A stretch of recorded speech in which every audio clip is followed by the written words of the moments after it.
कहाँ चले गए? चिंटू, प्लीज बाहर आ जाओ। तारा,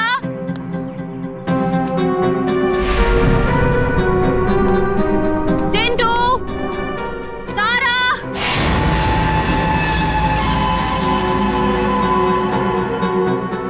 चलो यार, भूख लग रही है। तारा, देखो एसीपी सर बहुत डांटेंगे। चिंटू,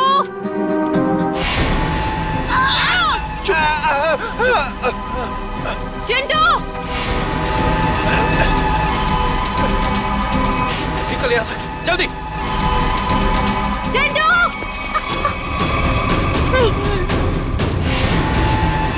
ए रुक, रुक जाओ नहीं तो गोली मार दूंगी। मैं सीआईडी से हूँ।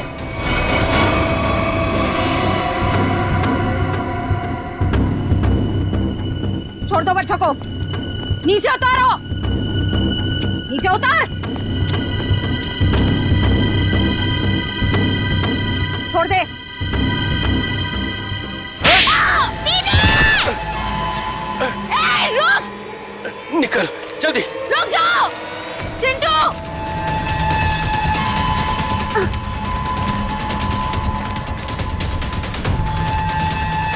बचाओ दीदी, बचाओ, बचाओ, चुप। बचाओ दीदी, बचाओ दीदी। छोड़ दो बच्चों को, नहीं तो मैं तुम दोनों को नहीं छोड़ूंगी। रास्ता छोड़ हमारा। उतारो नीचे। तारा, चिंटू, भागो यहाँ से। हम आपको अकेले छोड़कर नहीं भागेंगे। भागो यहाँ से। हम आपको छोड़कर नहीं जाएंगे।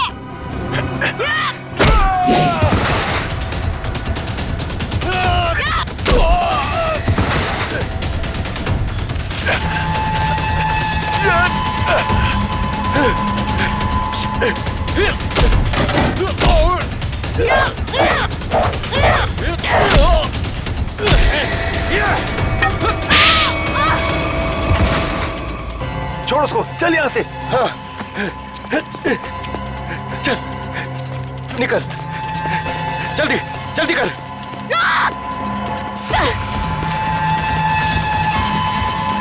जल्दी। बचाओ दीदी।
Bye bye.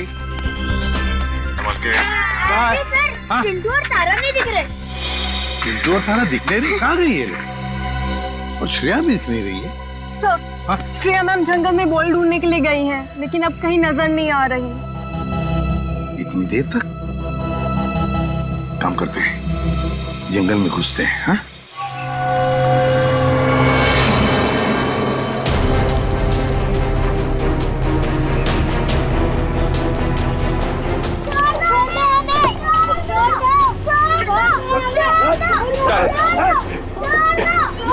चल चल।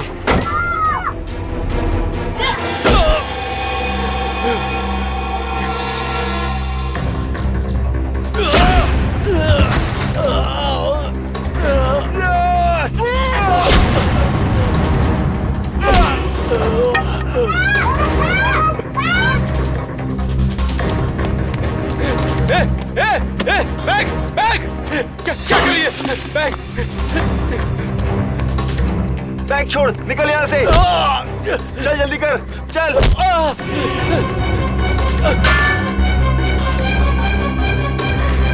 जल्दी चल, चल।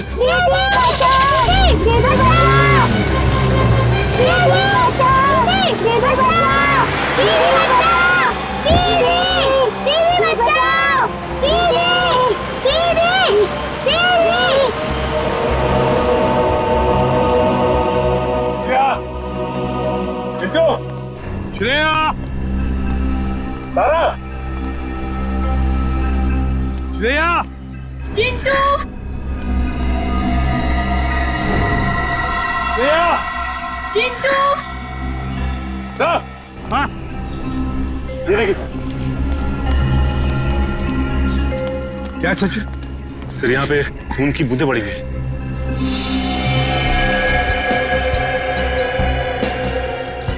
सर कहीं श्रेया मैम को कुछ हो तो नहीं गया? कुछ नहीं होगा श्रेया को, सीआईडी ऑफिसर है वो। देखते ये खून की बूंदें हमें कहां तक ले जाती है।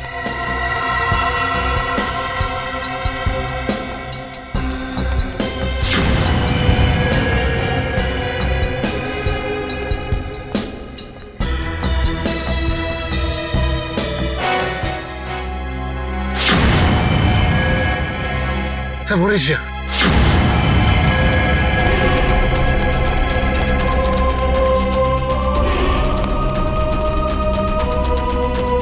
श्रेया मैम, तुम श्रेया, श्रेया,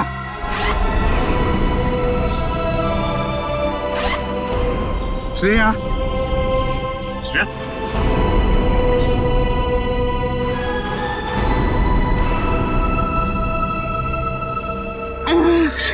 सर क्या हुआ? किसने किया ये? क्या हुआ? ब्रीफकेस। ब्रीफकेस? हाँ सर, कौन सी ब्रीफकेस? वो ब्रीफकेस उधर। सचिन देखो जरा, जा। श्रेया किसने किया ये? बच्चे कहाँ हैं? कहाँ है बच्चे? सर वो सर तारा और चिंटू को दो गुंडे उठाकर लेकर गए थे। तुमने देखा उनको? चेहरे देखे उनके? नहीं सर, उन्होंने मास्क पहने हुए थे। एक व्हाइट कलर की वैन में दोनों बच्चों को उठाकर लेकर गए वो।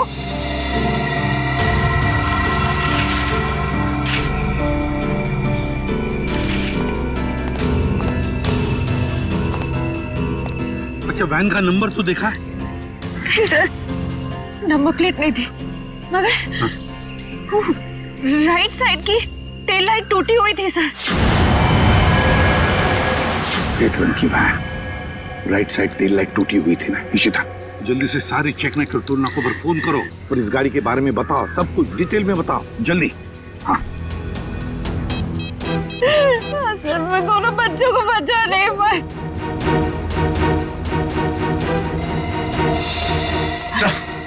हाँ ये रहा वो ब्रीफकेस।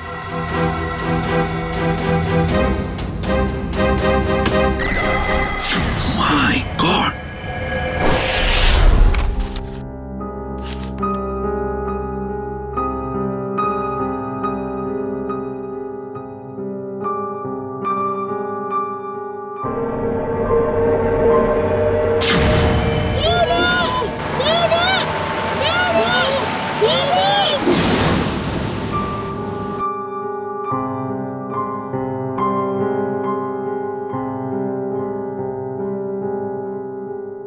श्रेया मैम, कुछ दिन सेहत का ध्यान रखिएगा। सर पर भी काफी जख्म आया है। ये जख्म तो भर जाएंगे तेरे। बच्चों को भी गुंडों से बचा नहीं पाए। इस बोझ को मैं कभी झेल नहीं पाऊंगी। श्रेया, क्या कर रही हो तुम? ऐसा मत सोचो, उन बच्चों को हम बहुत जल्द ढूंढ निकालेंगे। और फिर तुमने वो ब्रीफकेस छीन लिया हाथ से उसके। एक बार डॉक्टर साड़ू के उस ब्रीफकेस से कोई सॉलिड सबूत निकाल लें, उन बच्चों तक हम बहुत जल्दी पहुंच जाएंगे। डॉक्टर साहब, कुछ मिला क्या? किसी औरत का हाथ है, हाथ पर मेहंदी लगी हुई है और नाखूनों पर नेल पॉलिश। डॉक्टर साहब ये सब हमें पहले से पता है, कोई खास डिस्कवरी हो तो बताइए। हाँ है ना, लगता है इस औरत ने हाल फिलहाल में ही मेहंदी लगाई है, क्योंकि मेहंदी का रंग बहुत गाढ़ा है। ये डिस्कवरी है? अरे ये सब पहले से पता है सर, कुछ और अभी नहीं पता लग सकता यार, मजाक है क्या सब कुछ यार? पहले इस हाथ को लेबोरेटरी में भेजो, फॉरेंसिक लैब में, वहां पर डीएनए टेस्टिंग होने दो, उसके बाद पता लगेगा ना यार। बहरहाल फिलहाल तुम इतना तो पता लगा सकते हो कि जहां से हाथ मिला है वहां पर कोई शादी ब्याह हुआ है क्या? ये पता लगाने के लिए मैं वंश को पहले ही भेज चुका हूँ। वेरी गुड, बहुत अच्छा किया। तो अभी मैं भी चलता हूँ, और हाँ, अगले 12 घंटे तक मेरी लैब में कोई मुझसे कुछ पूछने के लिए नहीं आएगा, अंडरस्टैंड? ठीक है सर, नहीं पूछेंगे। जब तारिका जी है तो आपसे क्यों पूछें? ये डॉक्टर साहब कमाल है, गुस्सा बस नाक पे रखता है इनके। सर मुझे तो लगता है उन बच्चों ने शायद जुर्म को होते हुए देख लिया, तभी तो वो गुंडे उन्हें अपने साथ ले गए। बात तो ठीक है फ्रेडी, वरना अनाथ बच्चों को कोई पैसों के लिए तो किडनैप करेगा नहीं। हेलो, क्या नहीं गुजरी? ओके ठीक है, श्योर, थैंक यू। क्या हुआ? सर उस टोल नाके से अब तक कोई ऐसी गाड़ी गुजरी नहीं है जिसकी एक टेल लाइट टूटी हुई हो। अच्छा सर, कहीं ऐसा तो नहीं कि उस गाड़ी वाले ने लाइट को रास्ते में ही रिपेयर करवा दिया हो? बच्चों को गाड़ी में रख के वो लोग रास्ते में गाड़ी रोकने की गलती नहीं करेंगे। शायद उनका अड्डा आसपास ही है, जहां जाने के लिए टोल नाके से गुजरने की जरूरत नहीं पड़ती। सर उस इलाके के पास एक हवेली है जहां पिकनिक के दौरान सगाई का फंक्शन चल रहा था। सगाई का फंक्शन? फिर तो हो सकता है ये हाथ उस सगाई के फंक्शन में से ही किसी लड़की का हो।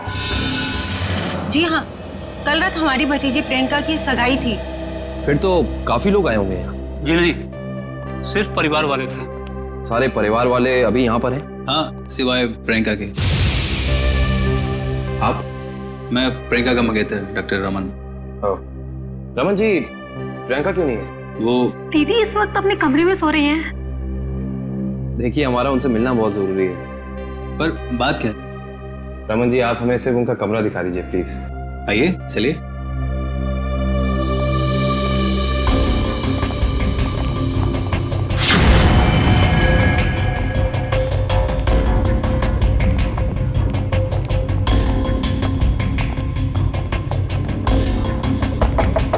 प्रियंका, प्रियंका, उठो, प्रियंका। प्रियंका, एक काम भाई, इस कमरे की डुप्लीकेट चाबी लेकर आइए। प्रियंका रोज इतनी देर तक सोती है? दोपहर का 1 बज रहा है। नहीं, वैसे तो जल्दी उठ जाती है, शायद सगाई की थकावट होगी इसलिए नहीं उठी है वो।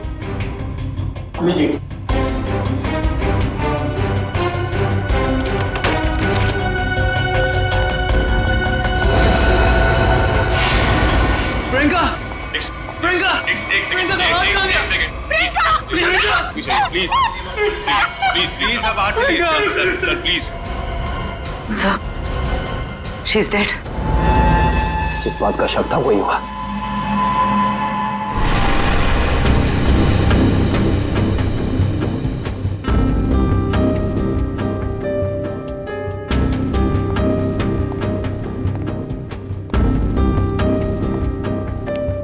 सर, खून सिर्फ इस बेड पर है, कमरे में और कहीं नहीं। और सर, कमरे का सामान भी बिखरा हुआ नहीं। सर इसका मतलब जब प्रियंका सो रही थी तभी खूनी ने उसका हाथ काटा।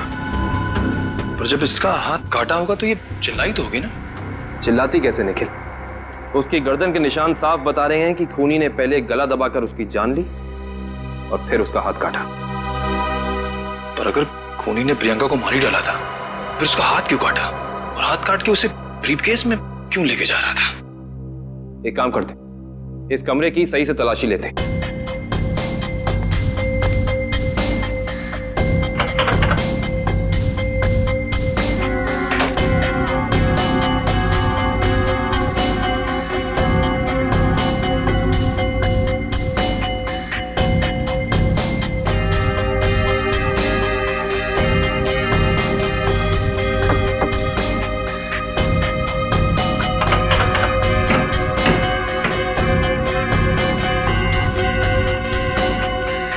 कमाल है, सारी खिड़कियां बंद हैं, दरवाजा बंद है, तो खूनी इस कमरे में आया कहां से? हाँ और कोई खुफिया रास्ता भी नहीं है यहाँ पर। बाथरूम की खिड़की इतनी छोटी है कि कोई इंसान उसमें से अंदर आ ही नहीं सकता। इसका मतलब खूनी जो कोई भी है वो अंदर का ही है। वो चुपचाप दबे पांव कमरे में आया, खून किया, फिर आराम से चला गया। आज ही मैंने उसे अपने क्लिनिक से कई बार फोन किया, पर उसने फोन पिक नहीं किया। मुझे उसी समय समझ आना चाहिए था। नियति को कौन बदल सकता है? किसी का खून होना नियति की बात नहीं, बल्कि जुर्म होता है। अब ये बताइए कि इस कमरे में सगाई के बाद प्रियंका से मिलने कौन कौन आया था?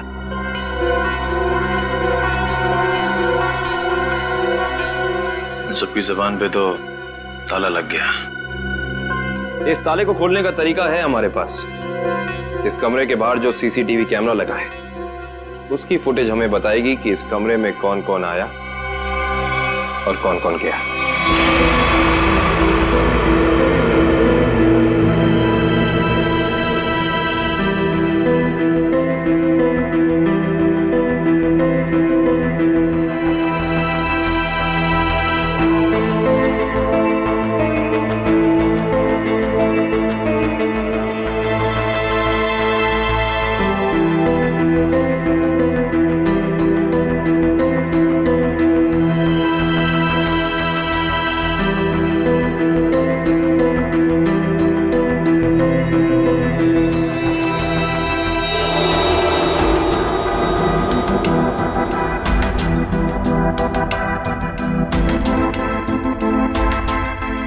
फॉरवर्ड करना पूरी।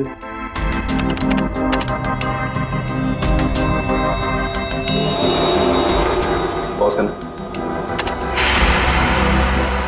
ये आदमी प्रियंका के कमरे में बहुत सारा गिफ्ट लेके गया, लेकिन 1 मिनट में वापस आ गया। हाँ, निखिल एक काम करो, घर वालों को अंदर लेकर आओ। अब लोग प्लीज थोड़ा अंदर आइए।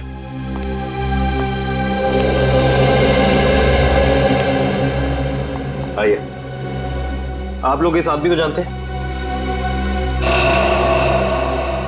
ये हमारे होटल का मैनेजर है। अच्छा, पहले तो दिखा नहीं। मैनेजर को लेकर आना। Yes sir. थोड़ा फॉरवर्ड।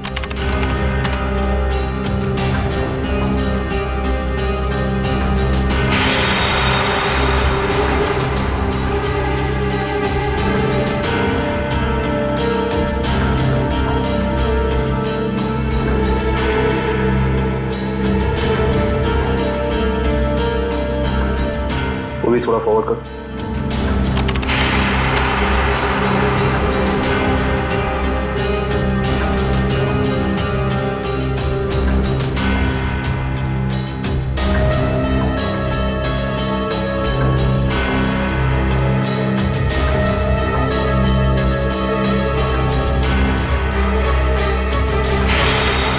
पॉज कर। बस है। सर ये लड़की 1:30 बजे कमरे के अंदर गई और 2 घंटे के बाद बाहर निकली। इस लड़की को देखा आपने? ये कौन है? इसको तो हमने पहले कभी यहाँ नहीं देखा। सगाई के फंक्शन में भी नहीं? जी नहीं, हमने कभी नहीं देखा इसे। हाँ, लेकिन यहाँ के वॉचमैन ने तो जरूर देखा होगा। निखिल, वॉचमैन को बुला कर लाना।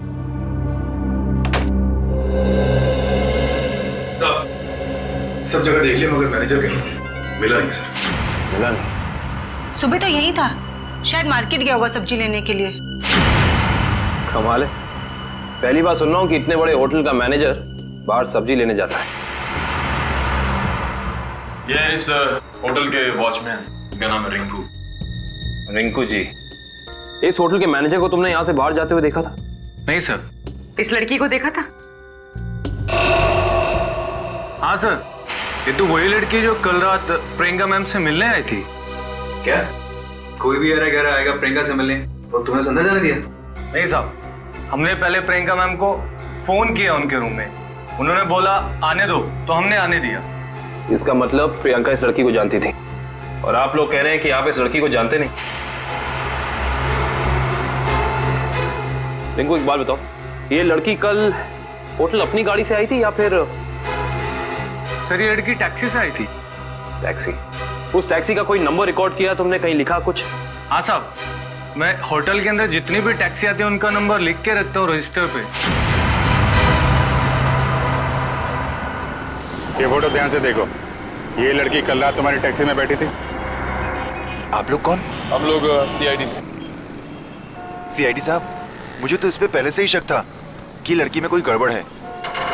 क्यों, क्या हुआ? ये लड़की 1 बजे रात को अकेली हमारी टैक्सी में आके बैठ गई और कहने लगी मुझे कुंदन नगर हवेली पे छोड़ दो। अच्छा, फिर क्या, मैंने उसे कह दिया कि वापसी के भी भाड़े देने पड़ेंगे। और वह तैयार हो गई? क्यों? मान तो गई, लेकिन हवेली पे जाने के बाद उसने कहा कि थोड़ी देर इंतजार करना पड़ेगा और 2 घंटे लगा दिए। और 2 घंटे के बाद उधर से वो दौड़ती हुई चली आई और मुझे कहा कि चलो। मैंने पूछा कहाँ, तो बोली कलानगर म्यूजियम पे। कलानगर म्यूजियम? सर, इतनी रात को तो ये म्यूजियम बंद रहता है ना? हाँ सर, मैंने यही उनसे पूछा, पर उन्होंने कहा तुम अपने काम से काम रखो। काम से काम तो अब सीआईडी रखेगी। कलानगर म्यूजियम?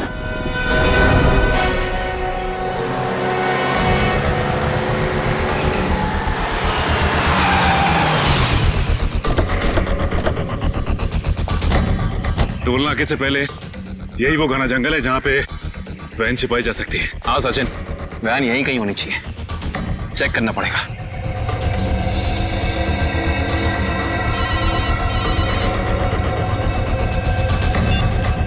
कितनी बार कहा है तुम लोगों को कि कोई गलती नहीं होनी चाहिए, मगर तुम सब लोग निकम्मे हो, निकम्मे। बॉस, हमारी तरफ से तो सब सही जा रहा था, पता नहीं ये बच्चे अचानक कहां से आ गए। हमें कुछ समझ में नहीं आया, इसलिए हम बच्चों को उठाकर हमारे साथ में ले आए। तो मुझसे क्या चाहते हो? उन बच्चों को अपनी पीठ पर बिठाकर घोड़ा घोड़ा खेलूं? एक काम करो, आग लगा दो उस वैन को। बच्चों के साथ ही ना रहेगा बांस, ना बजेगी बांसुरी। क्या बच्चों को जला दूं? सुना नहीं मैंने क्या कहा? हाँ बॉस। एक से बढ़कर एक बेवकूफ पाल रखे हैं मैंने। चिंटू, हमें कुछ करना आएगा, वरना पता नहीं ये बुरे अंकल हमारे साथ क्या करेंगे। इस आदमी के सीने में दिल है या पत्थर? कितनी आसानी से कह दिया कि बच्चों को जला दे। अरे तो हम कौन से महात्मा हैं? बॉस ने कहा है तो कर देते ना। चल ठीक है।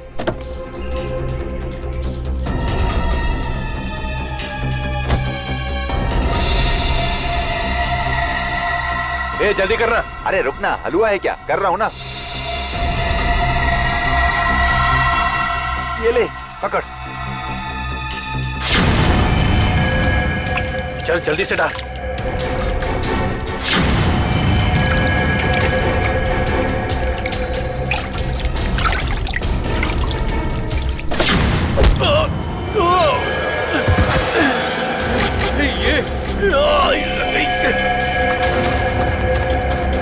अरे भाई, अरे बच्चे चल उस तरफ भागे, चल।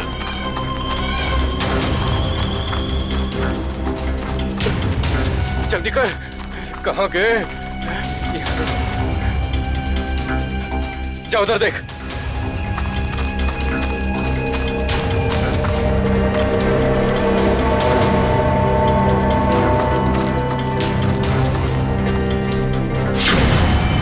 अरे वो देख, वो रहे, पकड़। चल चल चल जल्दी।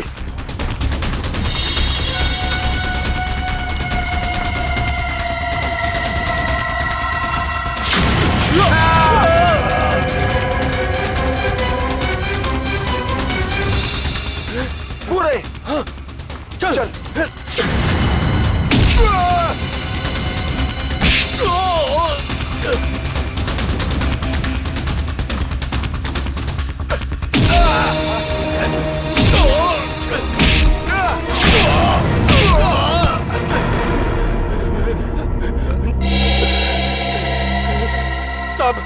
साहब, हमने जो कुछ भी किया पैसे के लिए किया साहब।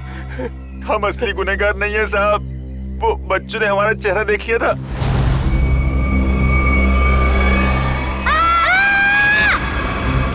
इसलिए हम उन्हें अपने साथ उठा लाए। कौन असली गुनहगार? बोल, नाम बता उसका। हमने उसका चेहरा नहीं देखा साहब, क्योंकि वो गाड़ी में आया था और पैसे देके चला गया साहब। गाड़ी में आया था तो उसका गाड़ी नंबर, मोबाइल नंबर, घर का नंबर कुछ तो याद होगा।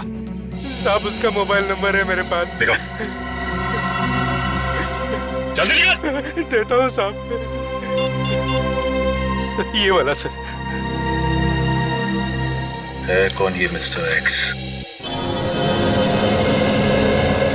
सर इस म्यूजियम में पहले आप आ चुके हैं?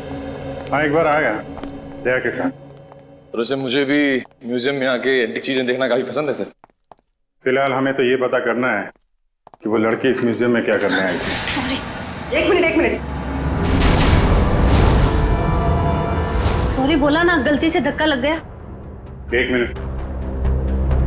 जो गुनाह आपने किया है उसके लिए सॉरी कुछ भी नहीं है। क्या? एक मामूली सा धक्का लगने को आप गुनाह का नाम देंगे? उसे नहीं, लेकिन खून करना तो एक गुनाह है। क्यों किया प्रियंका का खून? क्या उनका खून हो गया? ये नहीं हो सकता। बंद करो ये मगरमच्छ के आंसू। जो पूछा उसका जवाब दो। मैंने किसी को नहीं मारा, मैं तो सिर्फ वहां उनकी मदद करने गई थी। रात को 1:30 बजे ऐसी कौन सी मदद चाहिए थी प्रियंका जी को? उनको लग रहा था कि उनकी जान को खतरा है, इसलिए उन्होंने मुझे वहां बुलाया था।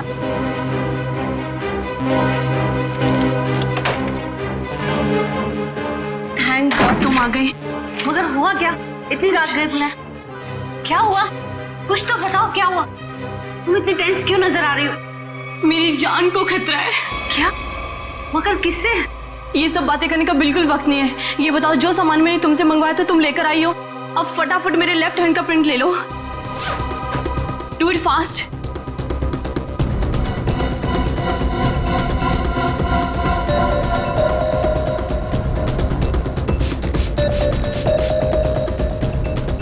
अपना लेफ्ट हैंड यहाँ रखो।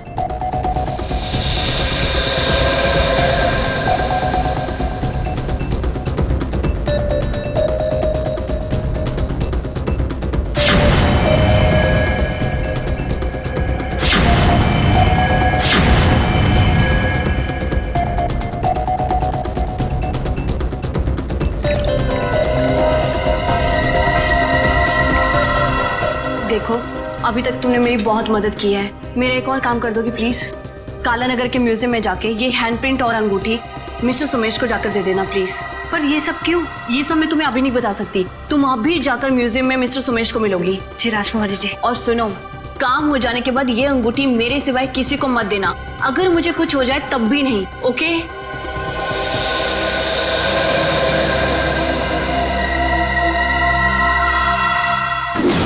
तो उन्होंने अपने हाथ का इम्प्रिंट बनवाया और उसे म्यूजियम के मैनेजर सोमेश को देने को कहा? जी। मगर उसने अपने हाथ का इम्प्रिंट बनवाया क्यों? वो तो मुझे नहीं मालूम। आप जरा वो अंगूठी दीजिए जो प्रियंका जी ने आपको दी।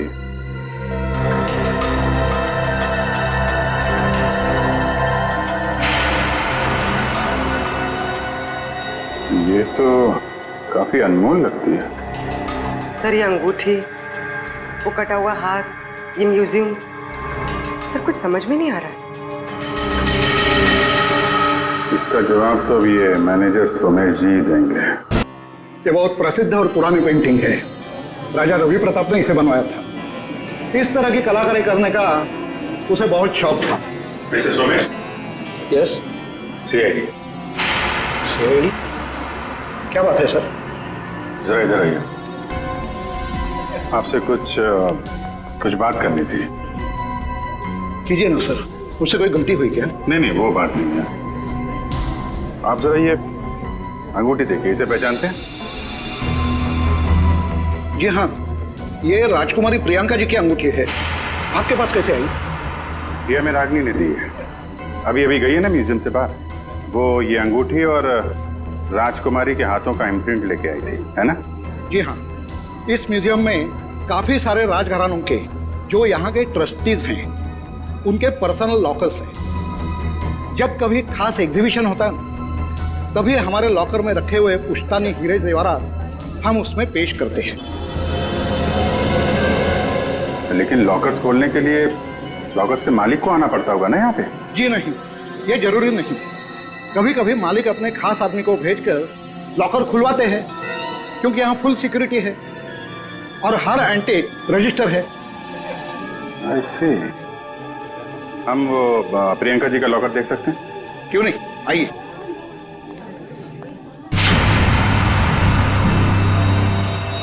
ये रहा उनका खास लॉकर। प्रियंका जी के हाथ का इम्प्रिंट इसका पासपोर्ट था। सर इसलिए प्रियंका का हाथ? क्या हुआ? नहीं कुछ खास नहीं। आप ये बताइए अभी इसका पासवर्ड, नया पासवर्ड क्या है? सॉरी सर, ये तो कॉन्फिडेंशियल है, मैं नहीं बता सकता। ये आपको बताना पड़ेगा क्योंकि प्रियंका का खून हो गया है। और? जी हाँ। और खूनी तक पहुंचने के लिए हमारा ये जानना बहुत जरूरी है कि इस लॉकर में क्या है और प्रियंका ने अपना पासवर्ड जल्दबाजी में क्यों बदला। प्लीज। आपके पास जो अंगूठी है यही नया पासवर्ड है। अंगूठी? ये पासवर्ड है? जी हाँ। अब जरा ये लॉकर खोलिए।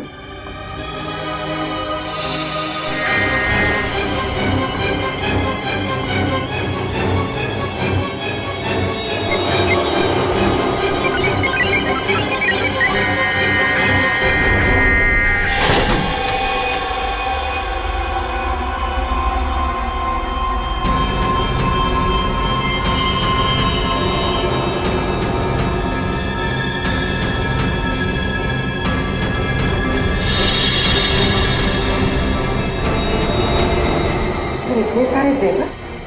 मतलब सर ये सब कुछ इसके लिए हुआ? लग तो ऐसा ही रहा है।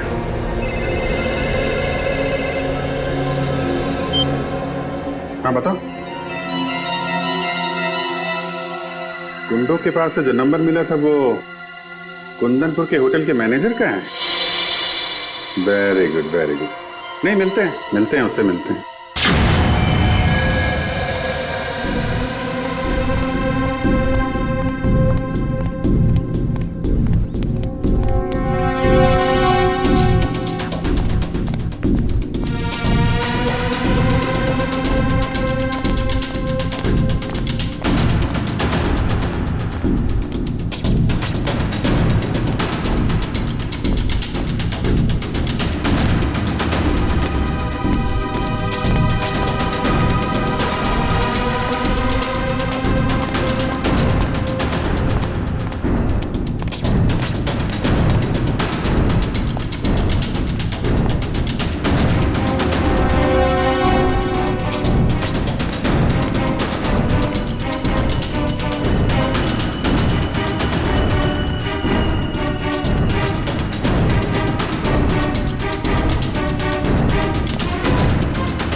चलो अच्छा हुआ घर भी पहुंच गया।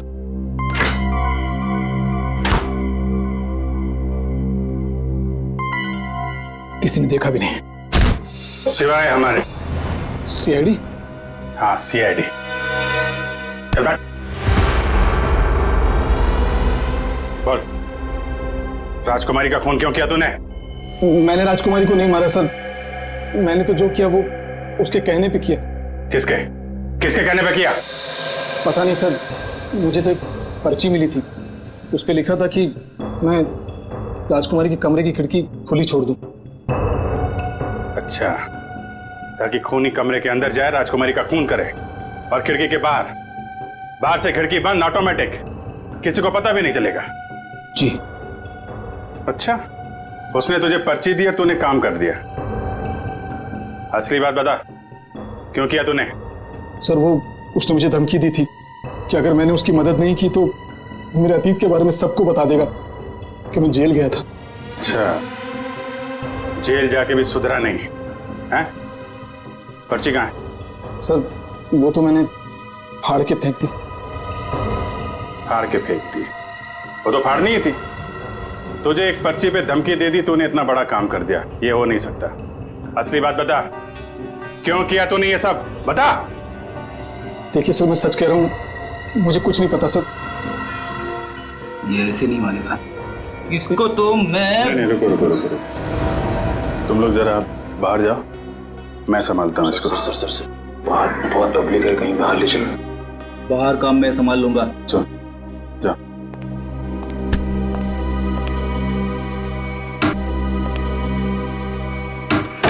देख ये क्या कर रहा है? देख रहा, हमें मालूम ही है तूने किसी के कहने पे किया है, और वो कौन है वो तो हम पता लगा ही लेंगे।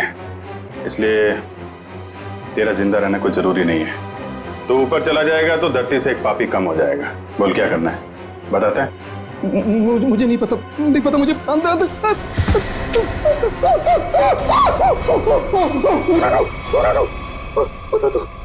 बोल। मुझे 10 लाख रुपए दिए थे उसने। 10 लाख रुपए? आजा भाई। 10 लाख रुपए का चक्कर है। चल, पैसे कहाँ हैं? पैसे दिखा। हाँ, अंदर है। निकाल। लाता हूं। सर, नुस्खा काम आ गया।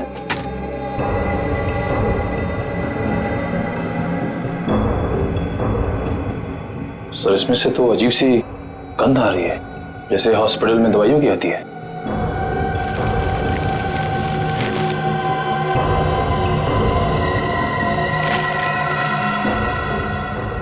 मुल्क में से नहीं है, अखबार में से आ रही है। एक मिनट सर, इस पे कुछ नंबर लिखा हुआ है। 82184। तो घर का एड्रेस लिखा है, दवाई की स्मेल और ये घर का एड्रेस। अब समझ में आया वो पर्ची दी किसने थी। कितनी बार उसे समझाया कि हमारा अभी मिलना ठीक नहीं है, लेकिन फिर भी पता नहीं वो क्यों मुझसे मिलना चाहता है। This better be important. Yes, it is important. मेरा तुमसे मिलना बहुत जरूरी, क्योंकि मुझे मेरा पैसा चाहिए अभी। कैसा पैसा?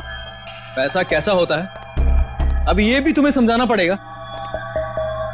जब प्लान ही फेल हो गया तो पैसे का तो सवाल ही नहीं उठता। तुम्हारी गलतियों का खामियाजा मैं क्यों भुगतूं? प्रियंका से शादी करने के बाद वो वैसे भी करोड़पति बनने वाला था, और तुमने मुझे गलत राह पे चलाया, और इसकी सजा तुम्हें भुगतनी होगी। देखो, मैं तुम्हारा दुख समझ सकता हूं, लेकिन जब लॉटरी लगी नहीं तो इनाम बांटने का सवाल कहां से उठता है? लॉटरी तो लगी है, सीआईडी वाली। सीआईडी? और इनाम भी बहुत जबरदस्त मिलेगा अंकल जी। रमन, तुमने सीआईडी को बुलाया है? जब पार्टनरशिप की है तो जेल अकेले कैसे जाता? क्या मतलब? मतलब मैं समझाता हूं। जब हमें होटल के मैनेजर के घर से न्यूज़पेपर में इस डॉक्टर के क्लिनिक का एड्रेस मिला तो हम समझ गए थे कि प्रियंका के मर्डर में पहला मोहरा ये डॉक्टर है। मगर हमें पता चल गया था कि इस डॉक्टर में इतनी हिम्मत नहीं कि किसी का खून कर सके। तब हमने एक प्लान बनाया।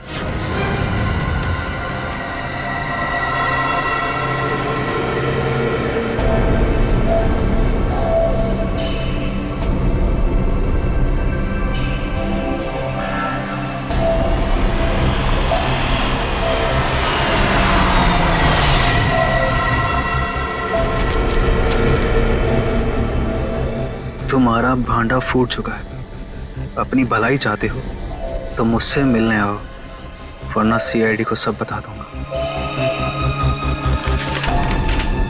आज तुझे अपने इस धोखे की कीमत चुकानी होगी, अपनी जान देकर।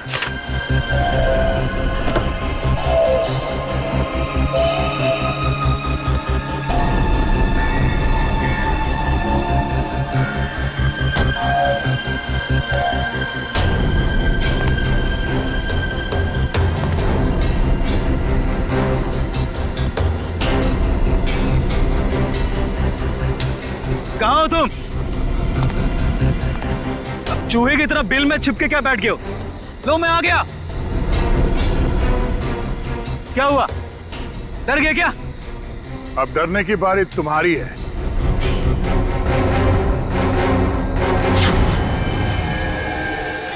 तो रमन,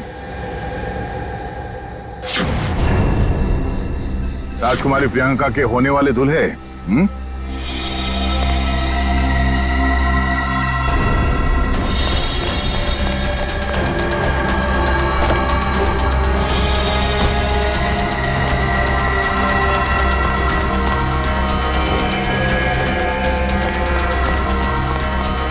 बहुत बड़ा धक्का लगा। हम यहाँ पे देखते हैं।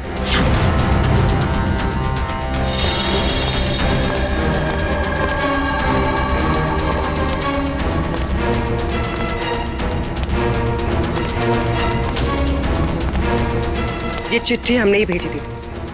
अपनी होने वाली दुल्हन का खून किया तुमने, हिसाब तो देना पड़ेगा।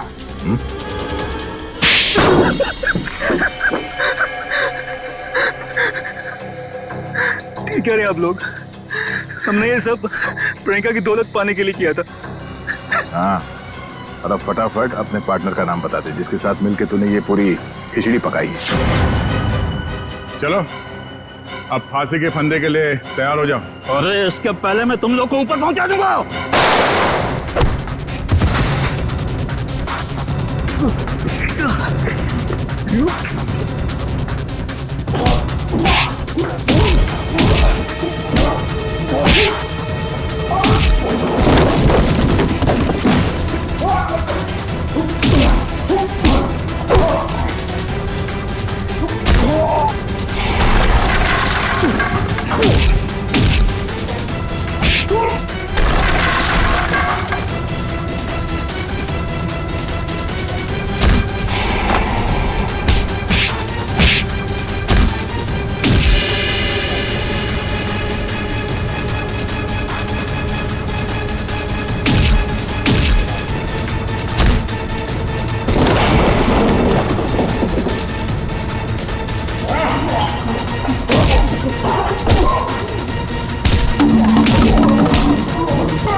अरे अंकल जी, जेल यहाँ से बहुत दूर है, उम्र भी हो गई है, भाग नहीं पाएंगे।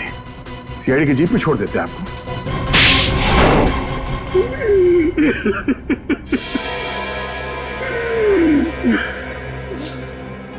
कहने को तो प्रियंका मेरी भतीजी थी, लेकिन भाई साहब की मौत के बाद मैंने ही प्रियंका को पाल पोस कर बड़ा किया, एक बाप का फर्ज निभाया। लेकिन बदले में मुझे क्या मिला? भाई साहब ने अपनी सारी प्रॉपर्टी प्रियंका और उसके होने वाले पति के नाम कर दी थी। इसलिए प्रियंका के होने वाली पति को भी तुमने अपने प्लान में शामिल कर लिया। हाँ, रमन बेवकूफ निकला, वो मेरी बातों में आ गया। पर्दे के पीछे रहकर मैंने सारे गुनाह इसी से करवाए, गुंडों को पैसे देने से लेकर खिड़की खुले रखने और हाथ काटने तक। मगर प्रियंका को भनक लग गई थी कि उसकी जान को खतरा है, इसीलिए उसने अपना पासवर्ड चेंज कर लिया और तुम लोगों के प्लान पे पानी फेर दिया। क्यों? हमें पता भी नहीं था कि उसने मेरी और अंकल की बातें फोन पे सुन ली है। सर, काश प्रियंका ने हमारी मदद ली होती तो उसकी जान बच जाती। वो आई थी मेरे पास ये बताने के लिए कि रमन उसकी जान लेना चाहता है, लेकिन उसे क्या पता था कि इस जुर्म का असली सूत्रधार कौन है। एक बार भी शर्म नहीं आई तुम्हें? अपने स्वार्थ के लिए अपनी भतीजी की जिंदगी उजाड़ दी तुमने। तुम जैसे लोगों के लिए तो फांसी भी कम है।